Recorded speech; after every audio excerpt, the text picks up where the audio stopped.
Hey, what's up you guys? I'm so excited for today's video because we are going to be talking about desert, government, aliens, etc. Yes, today's video is going to be an alien/UFO conspiracy theory video. Now, if you haven't heard of the most famous conspiracy theory of all time surrounding aliens and UFOs, we're going to be digging into that today. So in 1947, in a small town called Roswell, New Mexico, there was a mysterious object that had crashed in the desert. And this mysterious crash was discovered by a rancher named Mac Brazel. And now when Brazel actually contacted the sheriff's department and reported this, he reported some very strange things about this crash. He said that the metal was very weird, like you could crumple it up and manipulate it in many different ways and it would always return back to its original shape. So kind of like aluminum foil, how you can crinkle it up, but unlike aluminum foil, when you flatten it back out, this metal turned perfectly flat. Aluminum foil does not do that. He also said that there was this rubber there and these cable wires and there's this glossy like tough papers that had hieroglyphics on it.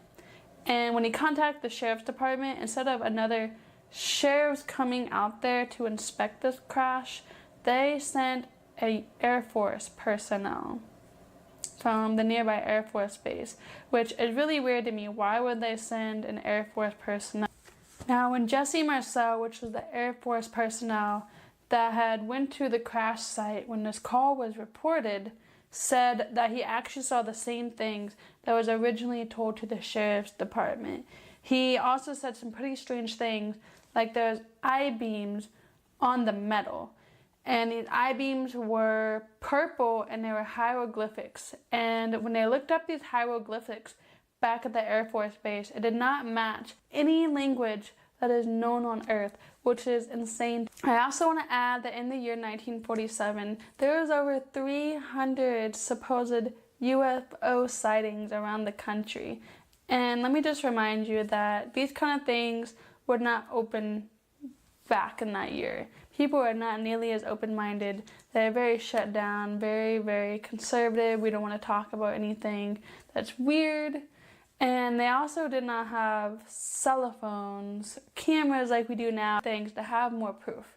That's the thing that kind of sucks about this conspiracy theory, is the time and everything about it, because people don't have phones in this time period. They don't have pictures of this. So this whole thing is really just hearsay.